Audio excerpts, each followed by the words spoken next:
Olá, sejam bem-vindos ao canal Chamados para Adorar. Vamos analisar essa entrevista e deixe a sua opinião. À direita, à esquerda, quem vocês acham que realmente está querendo o melhor para o Brasil? Nicolás Ferreira, o que ele fala nessa entrevista está correto? Deixe a sua opinião. O que os jornalistas falam está correto? Deixe a sua opinião. Recebe agora o deputado federal do PL, Nicolás Ferreira. Tudo bem, deputado? Obrigada pela disposição aqui para essa conversa. Eu digo até que o senhor é personagem central dessa decisão. O senhor é mencionado pela ligação de vídeo que fez na manifestação de domingo ao ex-presidente Jair Bolsonaro. Ele não falou nada, mas Alexandre de Moraes entendeu que essa ligação, assim como a publicação do senador Flávio Bolsonaro, serviram para impulsionar mensagens proferidas na tentativa de coagir o Supremo Tribunal Federal e, consequentemente, obstruir a justiça, e com amplo conhecimento das medidas cautelares impostas. Diante dessa afirmação de Moraes e do que aconteceu posteriormente à decisão de uma prisão domiciliar, eu te pergunto se o senhor se sente responsável pelo que aconteceu. Boa tarde, Tainá. Boa tarde, Uri. Boa tarde a quem está nos assistindo. A peça central da prisão do Jair Bolsonaro é Alexandre de Moraes. Não pode ser eu. Obviamente, uma decisão sem pé e sem cabeça, uma decisão onde abre brechas para se cometer uma falta e depois ser punido por algo que não faz nenhum sentido. Basicamente, ele viu as pessoas na manifestação, nem mesmo se comunicou, como não foi no caso do Rio de Janeiro, tanto em Belo Horizonte quanto em São Paulo, ele literalmente viu as pessoas. Então, essa citação aí, acredito que Alexandre de Moraes coloque o meu nome para poder dar relevância em uma decisão irrelevante que ele deu. Ou seja, a peça central de fato disso tudo é Alexandre de Moraes. E é interessante como as coisas mudam de foco, né? No mesmo dia que se deu aí grande repercussão a respeito da vaza-toga, de mensagens que foram vazadas pelo ex-assessor de ministro Alexandre de Moraes. Ou seja, uma baita de uma coincidência. Então não, jamais seria responsável por uma pessoa ser presa por não ter dito nada. E se estão confessando de que ele foi preso somente por poder olhar as pessoas na manifestação, meus parabéns, vocês estão confessando que nós já não estamos em uma democracia. Apesar do senhor apontar que Alexandre de Moraes é o responsável, o senhor se arrepende de ter feito essa ligação para Jair Bolsonaro? Claro que não. Eu vou me arrepender de fazer algo correto, algo que não tem nenhum tipo de problema, e não tem essa de apesar, o Libre. Apesar da pessoa ter matado, você foi lá e, sei lá, passou perto dela. O foco, literalmente, é o primeiro. É quem, de fato, o colocou na prisão, que é o Alexandre de Moraes. A gente não vai discutir aqui a respeito das ilegalidades que ele cometeu, por exemplo, as imagens, as mensagens vazadas, onde mostra que ele, enfim, praticamente sua equipe mandava prender pessoas por postagens de 2018. Ninguém vai comentar a respeito disso. Realmente o foco é, você se sente arrependido? Sinceramente, eu acredito que nós temos coisas muito mais sérias a se tratar.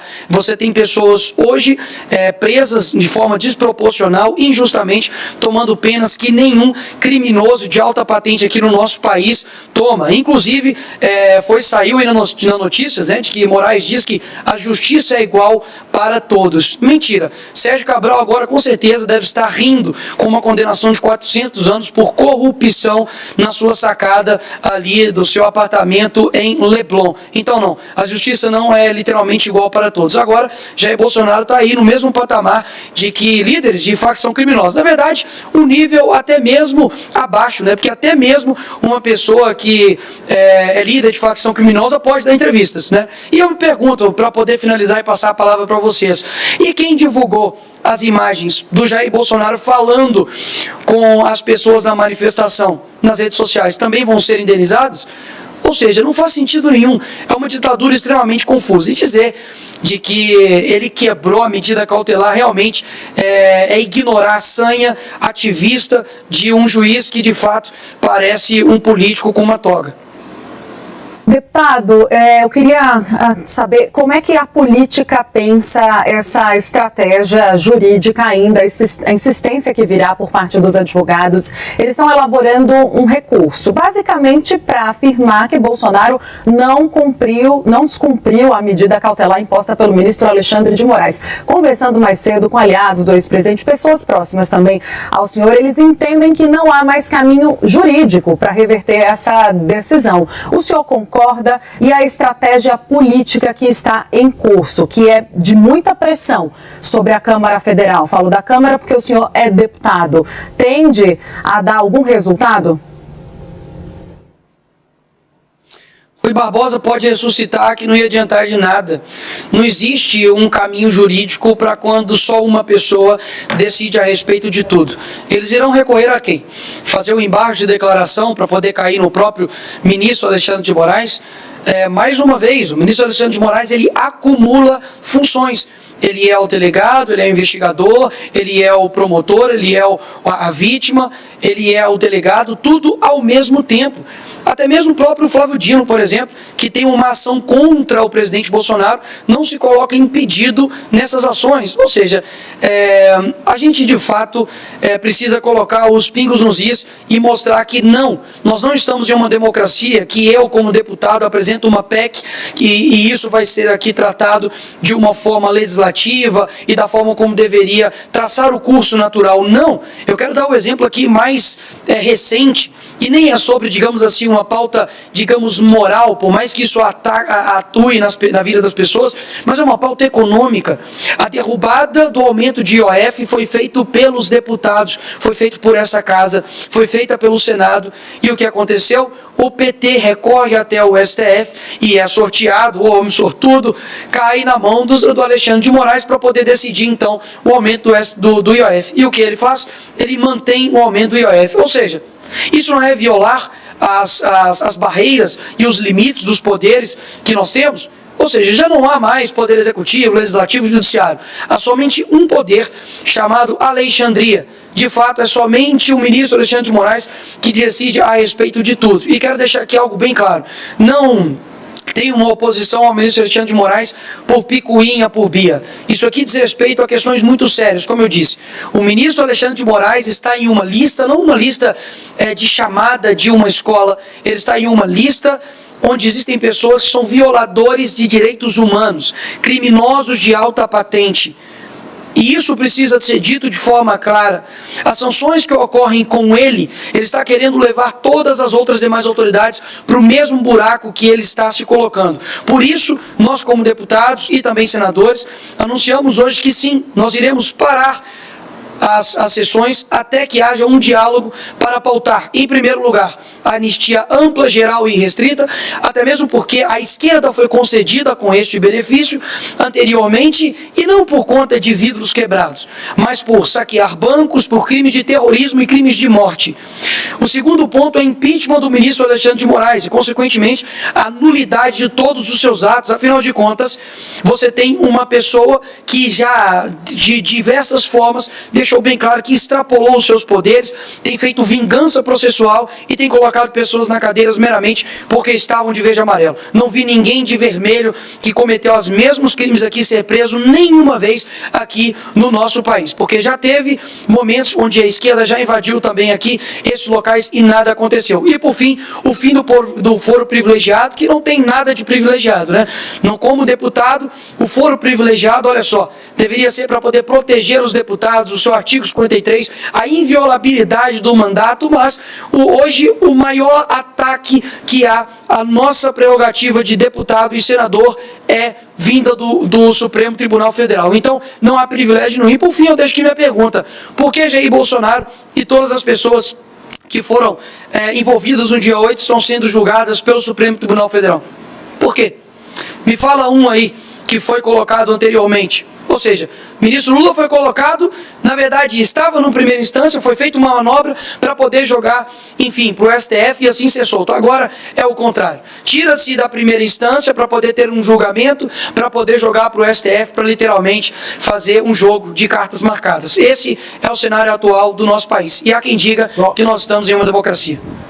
Só alguns apontamentos. O senhor falou a anistia geral e restrita, os torturadores da ditadura também foram beneficiados além da esquerda. Segundo ponto, a decisão do ministro Alexandre de Moraes foi referendada pela primeira turma, então não foi apenas ele que... Ou seja, você concorda comigo, então, Uribe, que... Eu não concordo, eu sou jornalista, estou fazendo uma pergunta. Apenas uma questão, deputado. Não, doutor Uribe, mas... O protesto de vocês foi extremamente maior do que se esperava. O protesto dos senhores foi maior do que se esperava, realmente. Se viu que há uma mobilização popular, principalmente em defesa de Jair Bolsonaro e contra o presidente Lula. Isso é inegável. Teve o triplo da última manifestação da anistia. Só que a gente vê a direita só defendendo a anistia. Agora a direita ameaça, por exemplo, obstruir as sessões do Congresso Nacional. Não é um tema muito focado nos parlamentares, que não interessa a boa parte da população que passa fome, que tem outros problemas e quer ver projetos sendo aprovados? O IOF é um exemplo. O trabalho de vocês fez com que a maior parte da população que era contra o IOF ficasse feliz com a mobilização que vocês fizeram. Não é falar para a parede, falar sozinho, ficar só no tema da anistia e não propor uma pauta ampla que interesse o país, seja a população de direita ou a população de esquerda? Primeiro você diz que é jornalista e fala que não acha nada e faz uma pergunta sobre seus achismos. É estranho. Mas respondendo então a sua pergunta, a grande questão, então deixa eu responder, com base na sua pergunta feita de achismos, né? O que eu estou querendo dizer, Uribe, é o seguinte: primeiro, a respeito sobre a anistia, é o que exatamente estou querendo dizer. Houve uma anistia ampla, geral e restrita, não diz somente para a esquerda, houve uma anistia ampla, geral e restrita, e é isso exatamente que eu estou pedindo para todos, e neste caso agora em específico, foi para as pessoas, obviamente, que cometeram aqui alguns crimes e delitos, mas não de proporção de 17 anos. Agora, quem não está preocupado com o foco dos grandes problemas reais do país é o ministro Alexandre de Moraes. Porque, no fim das contas, nós estamos fazendo um trabalho aqui, tentando fazer um trabalho para olhar para as causas profundas do nosso país, como, por exemplo, saneamento básico, onde tem 100 milhões de pessoas que não têm água potável e nem saneamento básico no nosso país. A gente tem que tratar sobre o problema de segurança aqui no nosso país. Nós temos que tratar a respeito de problemas sobre educação no nosso país. Agora, quem está no Poder Executivo? Quem que está no Poder Judiciário somente gastando o seu tempo em perseguir opositores? Qual é a medida que o nosso Judiciário tem tomado contra o crime organizado? Qual é a medida que o nosso Judiciário tem tomado contra tudo aquilo que você me perguntou e está dizendo sobre as causas profundas do nosso país? Agora, o que exatamente nós estamos querendo dizer é isso. Vamos dar um primeiro passo de pacificação no país. Agora, vamos lá. Um pai que é condenado a 17 anos, como o caso do Rubens, que foi condenado a 17 anos porque furtou uma bola assinada pelo Neymar aqui no Congresso, está distante da sua esposa Norda, com um filho recém-nascido e com outro filho de 6 anos de idade. Isso não é uma causa profunda? É uma pergunta que eu faço. Você sanar injustiças feitas por um judiciário que colocou pessoas na cadeia por conta de um post em 2018 não é olhar para as causas profundas? A grande questão é que o brasileiro olha para todas essas questões genéricas e se apega a isso. Agora, as causas que realmente impactam o coração das pessoas, que é injustiça, que é de fato lutar pela verdade aqui nesse país, isso é deixado de lado. É o filho do outro, né?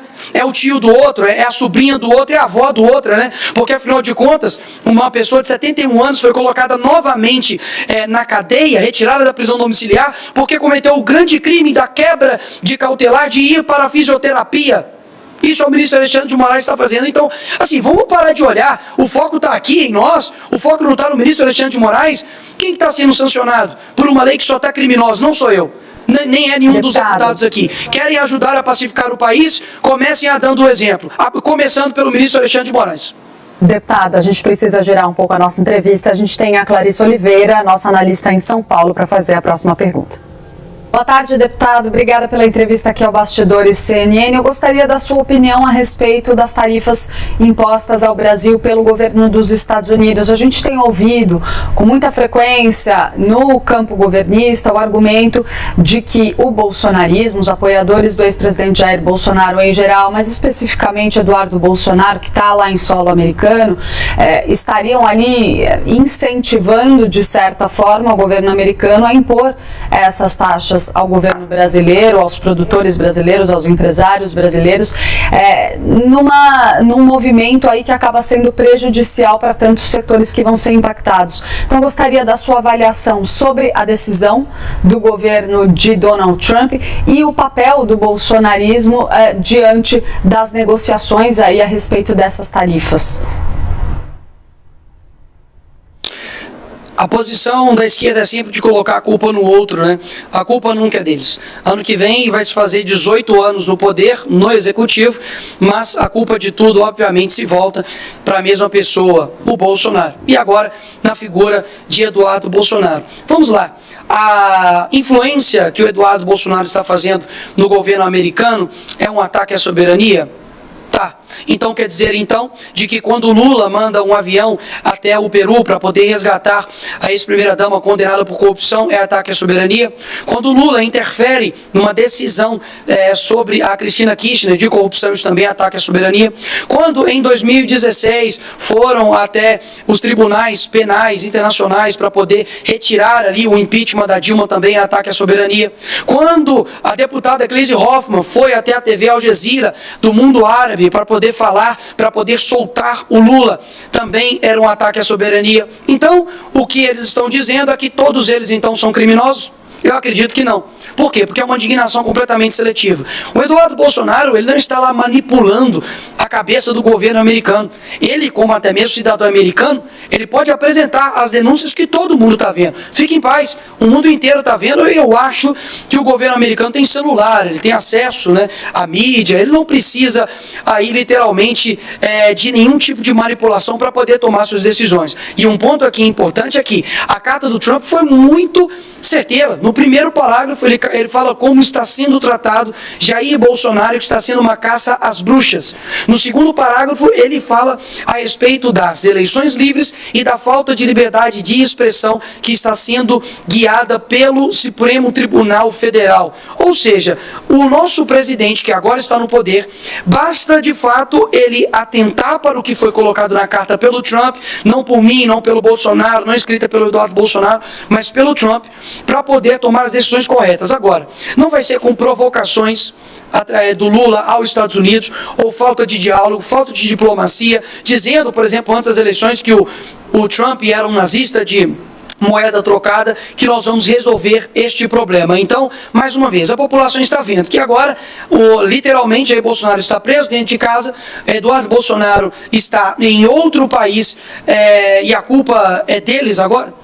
Assim, é uma falta realmente de capacidade de assumir tanto as suas ações quanto as suas omissões. Quer resolver o problema? Faça as duas coisas aqui no Brasil. Trate Jair Bolsonaro da maneira como deveria tratar, tendo eleições limpas e sem querer ganhar no tapetão, e também, obviamente, parando com essa sana persecutória através do ministro Alexandre de Moraes contra toda a direita.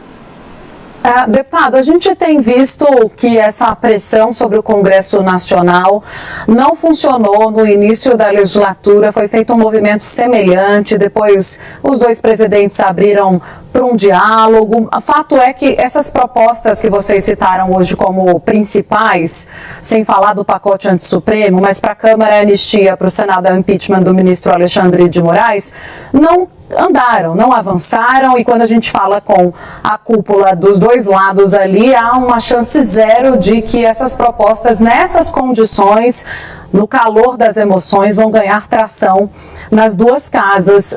Por que optar, portanto, por essa estratégia de pressão? Hoje o vice-presidente, que é o Altineu Cortes, deu uma guinada no discurso, disse que quando assumir a presidência novamente, na ausência do presidente Hugo Mota, vai colocar para pautar o projeto da anistia, coisa que ele havia rejeitado meses atrás. O que fez o PL mudar de postura nesse sentido, né, a cúpula do PL, e agora investir em mais pressão sobre os presidentes da casa, sendo que esse tipo de movimento não surtiu efeito antes? Eu falo por mim, não falo por todo o PL, eu nunca parei a minha pressão daquilo que pode ser feito, e tenho dito desde o começo deste ano, tanto fora Lula quanto fora Moraes, lutado pela anistia, desde inclusive a CPMI do dia 8 e anterior a ela, visitando os presos do dia 8. Então isso é uma pauta que ultrapassa questões partidárias. Agora, o que eu tenho visto é que nós temos que fazer todas as cartas que estão ao nosso alcance, porque daqui a pouco vão dizer que nós não dialogamos, não tentamos articular, e nos é exigido isso, né? Então nós estamos fazendo isso, já conversamos, já dialogamos, já tivemos CPMI, já tentamos de todas as formas. Então a temperatura precisa aumentar para que atinja os efeitos. E eu discordo de que não tem dado certo. Somente essa semana, por exemplo, o senador Carlos Viana, de Minas Gerais, assumiu publicamente estar a favor do impeachment do ministro Alexandre de Moraes, caso isso seja pautado no Senado. E agora mesmo, a Margarete Busetti, de Mato Grosso, acabou de também divulgar publicamente de que é favorável ao ministro do ministro Alexandre de Moraes. Então, antes do Cunha brigar com a Dilma, qual era a possibilidade do impeachment? Não sei, talvez poucas. Então eu aprendi que, como cristão, eu tenho que fazer o certo sem esperar que dê certo. A minha parte eu estou fazendo, lutando pela opinião pública, lutando pelo aquilo que é certo. Eu tenho firme fundamento naquilo que eu acredito, naqueles que estão de fato atacando a nossa democracia.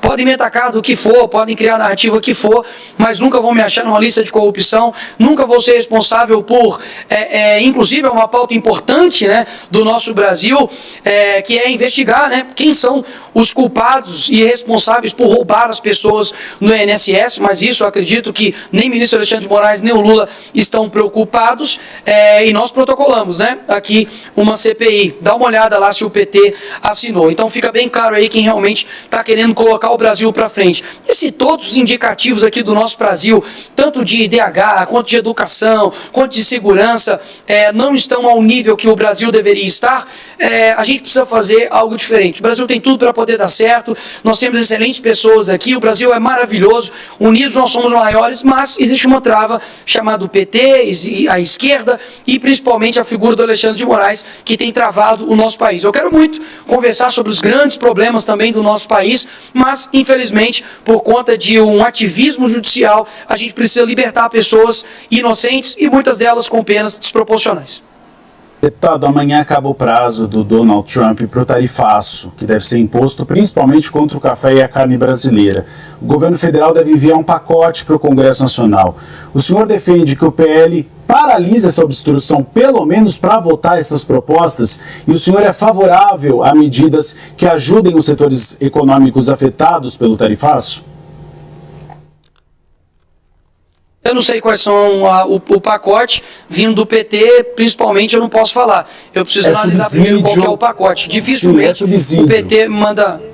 Dificilmente o PT manda algo bom para cá, mas obviamente eu preciso analisar. Eu não li, não tem como emitir opinião a respeito disso agora, nesse momento. Posteriormente, Ulibe, sem problemas, eu passo minha opinião para vocês. E com relação ao setor produtivo, só deem uma olhada, de fato, em quem defende aqui o agro. Porque, não sei vocês, mas joga aí no Google, pode duvidar de mim. Quem chamou o agro de fascista não foi Bolsonaro, não foi Nicolas Ferreira, foi Lula. Então é só ver como que é o tratamento que estão dando, por exemplo, para o agro do Rio Grande do Sul, depois de uma catástrofe, basicamente deixados ao pó, o povo que realmente sustenta aqui esse país. E mais uma vez, quem tem gerado a crise diplomática com os Estados Unidos, inclusive através da sua primeira-dama, xingando o homem mais poderoso do mundo, que até então fazia parte do governo americano, tem nome que é Janja, quem tem feito diversos ataques à democracia americana e dito inclusive sobre desdolarização, tem reforçado ali o BRICS, é o presidente Lula. Então, se ele quer ajudar o agro, leia mais uma vez a carta do Trump. Se ele não conseguir ler, pede um assistente, pede um assessor para poder ler para ele entender o que o Trump está querendo dizer, e a solução está nas mãos deles. Não tem como colocar que a solução agora está na nossa mão. A solução está na mão deles. Basta, mais uma vez, ter essa sana persecutória findada contra Jair Bolsonaro e outras pessoas também de direita, anistia ampla e geral, que para mim é um preço muito baixo para poder pacificar o país, vocês não acham? anistia ampla e geral para pessoas que quebraram aqui vidros, etc e tal, estava querendo dar um golpe impossível, um crime impossível, eu querer, Tainá, querer te envenenar com um copo de água potável, é um crime impossível. Tinha aqui pessoas aqui extremamente idosas, não tinha uma arma de fogo. Que golpe é esse? Ou seja, o presidente, de fato, está preso, é o primeiro que está preso não por corrupção. E pelo que eu vi aqui na história do nosso país, se ser preso te faz ser presidente, então Jair Bolsonaro tem grande chance, mais uma vez, de se tornar presidente do nosso país.